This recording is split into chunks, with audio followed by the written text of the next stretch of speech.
Bonjour à toutes, bienvenue dans ce nouvel épisode hors série Nos cycles dédié à l'absence de cycle chez la femme.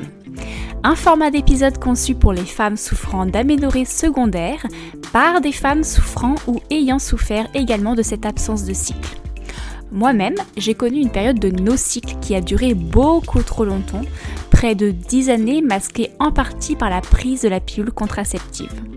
Je sais donc à quel point 50% du chemin au moins de la guérison se fait grâce au soutien que l'on trouve au travers des témoignages de personnes comprenant notre situation. J'espère que tu trouveras le soutien et les réponses à certaines de tes questions ou encore que l'écoute de ces épisodes déclencheront certains déclics en toi te permettant de retrouver le chemin de ton cycle féminin. Et si tu souhaites contribuer à ce projet collaboratif en apportant ton témoignage à ton tour, n'hésite pas à me contacter par email à l'adresse suivante alexandraportail@hygienedevie.fr ou encore via la page contact de mon site internet www.hygienedevie.fr avec le chiffre 2. Merci à toi par avance et très belle écoute! Aujourd'hui, place au témoignage de Claire. Claire nous revient après son premier témoignage dans lequel elle nous expliquait comment elle vivait son aménorrhée qui durait depuis déjà 2 années, ainsi que son parcours PMA. Car oui, Claire avait le profond désir de devenir maman. Tu peux d'ailleurs retrouver son histoire dans l'épisode Nos cycles numéro 9. Aujourd'hui, elle nous délivre un message plein d'espoir. Claire a en effet retrouvé son cycle naturel et même plusieurs cycles. C'est avec sincérité qu'elle partage ses sensations lorsqu'elle a découvert que son cycle était revenu, mais aussi ses craintes actuelles qui persistent. Claire a mis plein de choses en œuvre pour se reconnecter à son corps et à son cycle, et elle ne se prive pas de nous offrir tous ses précieux conseils. Sans plus tarder, je te laisse te plonger dans l'histoire de Claire en la remerciant par avance pour avoir ouvert les portes de son intimité. Belle écoute! Hello, moi c'est Claire, j'ai 30 ans. Donc j'ai découvert mon aménorrhée en janvier 2021 après 1 an d'essai bébé. J'en ai parlé, j'ai déjà témoigné dans l'épisode 9 de ce podcast. J'avais 27 ans et en fait on l'a appris quand on nous a redirigés en centre PMA pour faire des examens complémentaires. Personne ne sait depuis quand je suis en aménorrhée puisque j'étais sous pilule depuis mes 16 ans. J'ai aujourd'hui retrouvé mes règles naturelles, alors d'abord de manière plutôt épisodique. Donc une première fois en octobre 2022, alors c'est assez drôle parce que c'était le jour d'une opération, je me faisais opérer du pied ce jour-là et j'étais assez soulagée parce que j'étais très fatiguée, on sortait aussi une semaine avant, on avait changé de centre, on était parti dans une clinique pour notre première FIV et on était assez rassurés et du coup c'est vrai qu'à cette période-là j'étais assez soulagée. Donc je pense que j'étais épuisée et ce repos forcé était plutôt le bienvenu, donc je pense qu'il n'y a pas trop de hasard en tout cas pour ce premier cycle naturel. Et ensuite j'ai eu mes règles donc une deuxième fois début mars 2023, donc là c'était entre 2 FIV. Alors à ce moment-là, je commençais à aller un peu mieux après l'échec de la première FIV en décembre 2022. Je retrouvais la forme et je savais que une deuxième ponction allait arriver quelques semaines après, mais je l'envisageais plutôt de manière différente. J'étais un peu plus sereine que la première fois. Et du coup, j'ai eu mes règles, je ne sais pas si c'est lié, mais j'ai eu mes règles 2 semaines avant de reprendre les traitements. Et ensuite, j'ai eu donc un 3e cycle naturel, donc cette fois-ci début juin 2023, 3 mois après du coup l'échec de la 2e FIV. Là, j'en suis du coup à mon 6e cycle naturel consécutif, donc avec des cycles de plus en plus réguliers. Et j'avoue qu'en juin, à ce moment-là, donc j'avais complètement lâché prise. On était vraiment fatigués par le dernier échec de la FIV.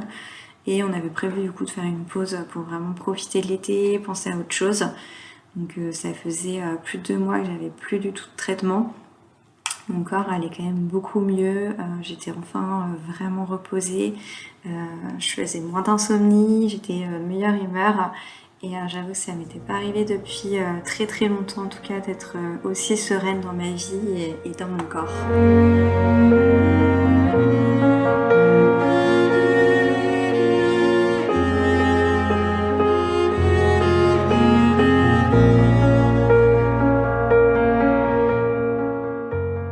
Alors j'ai ressenti beaucoup de joie à l'arrivée de mes premières règles.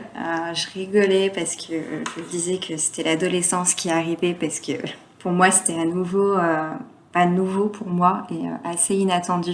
Les premiers cycles, je m'y attendais vraiment pas, donc j'étais très heureuse. Donc oui, beaucoup de joie. Par contre, au bout du deuxième ou troisième cycle, j'ai commencé à ressentir un peu de l'appréhension. L'appréhension qu'elle n'arrive plus, que voilà, ça s'arrête. Et du coup, c'est vrai que je prends pas forcément pour acquis cette victoire. Dès que je peux avoir quelques jours de retard, je suis assez angoissée. Donc c'est vraiment un sentiment qui est incontrôlable pour moi. Comme si en fait, le retour en arrière était possible, comme si c'était juste quelques mois de répit voilà, dans ce combat de l'aménorrhée hypothalamique.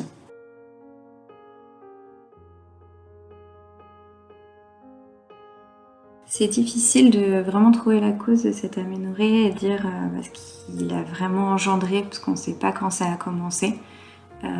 Donc je pense que c'est un tout, c'est vraiment plein de choses mis bout à bout, à la fois un choc émotionnel qui soit plus ou moins grand, sûrement peut-être un peu trop de sport, versus mon alimentation qui n'était pas forcément adaptée. Je me reposais jamais, même quand j'étais épuisée, plein de petites contrariétés que j'ai dû mettre de côté.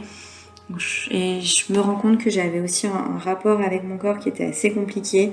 Je me trouvais jamais assez bien, jamais assez musclée, jamais assez fit. Et je pense que ça n'a pas forcément aidé.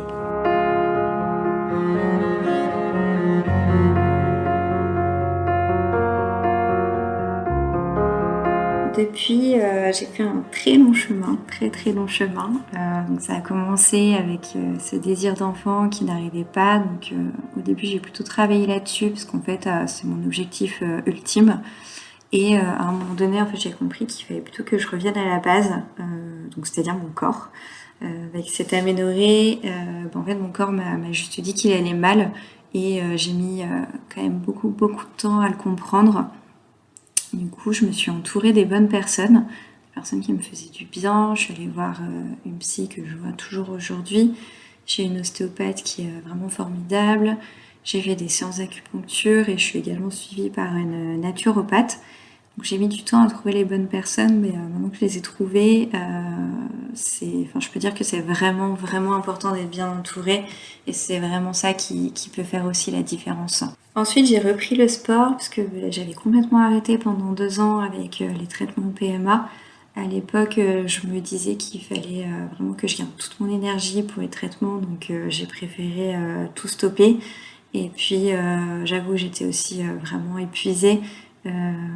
Et j'étais tellement fatiguée qu'en fait j'étais plus autant performante qu'avant et ça je pense que j'avais un peu de mal à l'accepter. Du coup j'ai repris le sport mais vraiment juste pour le plaisir, quand j'avais la forme et pas forcément parce qu'il le fallait. Et j'avoue que ça m'a fait le plus grand bien. Je me suis mise au yoga aussi avec une prof une fois par semaine. Et ça, c'est vraiment un moment dans ma semaine où ça me permet de m'apaiser, de me calmer. Et je pense que ça a pas mal d'effets bénéfiques sur mon stress et toutes mes angoisses. Et à côté de ça, j'ai revu aussi mon alimentation, donc sans forcément parler de régime, mais je me suis intéressée à l'alimentation pour réduire le glucose dans le corps. Donc c'est une amie qui m'en avait parlé et j'ai mis ça en place en janvier 2023, donc au début d'année. Et je pense que ça a vraiment eu un effet bénéfique sur le retour de mes cycles. Alors pour le moment, j'ai eu du coup 6 cycles naturels qui sont plus ou moins réguliers depuis 3 cycles. Pas au jour près, d'où mes angoisses encore aujourd'hui. Mais je veux rester optimiste et me dire que je suis sur la bonne voie pour retrouver un corps enfin normal et beaucoup plus apaisé qu'avant. Aujourd'hui, j'ai un rapport plus clément vis-à-vis de mon corps. Comme je le disais tout à l'heure, je me trouvais toujours quelque chose de négatif avant et indirectement, je pense que je me faisais un peu de mal. Et aujourd'hui, j'ai appris plutôt à écouter mon corps, à ralentir quand il le fallait, ou du moins quand c'était possible pour moi de ralentir. Je suis assez reconnaissante en tout cas de tout ce que mon corps a supporté jusque-là. Parce que 2 ans et demi de traitement PMA non-stop, c'est vraiment éprouvant pour un corps. Et aujourd'hui, il est encore assez fort pour retrouver un cycle naturel, pour reprendre le sport. Cet été, j'ai fait des triathlons par exemple, et j'avoue que ça a été pour moi une énorme revanche d'être allée au bout, parce qu'il y a encore un an, j'en aurais été incapable. Alors même si c'est encore dur pour moi, de toujours pas, de ne toujours pas être enceinte, je me dis qu'il faut un temps pour tout, et je suis déjà fière du chemin que j'ai parcouru depuis presque 4 ans. Alors si j'avais un conseil à partager aux femmes qui souffrent actuellement d'aménorrhée, je voudrais vous dire qu'il faut vous faire confiance déjà, parce qu'il y a que vous qui pouvez savoir ce qui est vraiment bon ou pas pour votre corps. L'aménorrhée, c'est pas quelque chose qui est irréversible, et votre corps vous parle et a envie de vous dire que quelque chose cloche. Faut trouver les choses qui peuvent vous apaiser, qui peuvent vous faire du bien. C'est important de s'entourer des bonnes personnes et de fuir également ce qui peut être toxique ou malveillant pour vous. Au tout début, j'avais vu une sage-femme qui m'avait dit plus ou moins les mêmes choses, qui m'avait conseillé de prendre du temps pour moi, de me reposer, etc. Et que mes règles allaient revenir. J'avoue que je lui ai un peu ri au nez et finalement elle n'avait pas complètement tort. C'est juste que ça prend un peu plus de temps. Selon les personnes, ça prend plus ou moins du temps, il faut être patient. Et je pense que c'est important aussi de savoir ce que c'est l'aménorrhée hypothalamique, savoir que ça existe.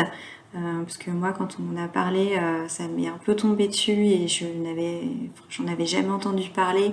Et du coup, ça m'a pris du temps de comprendre ce que c'était et comment mettre des choses en place pour aller mieux. Et donc oui, on n'en parle pas assez et ça peut avoir des conséquences sur plein de choses au-delà du fait de ne plus avoir ses règles. Donc faites confiance à votre corps, c'est vraiment votre meilleur allié. Alors écoutez-vous, prenez soin de vous et c'est vraiment le plus important.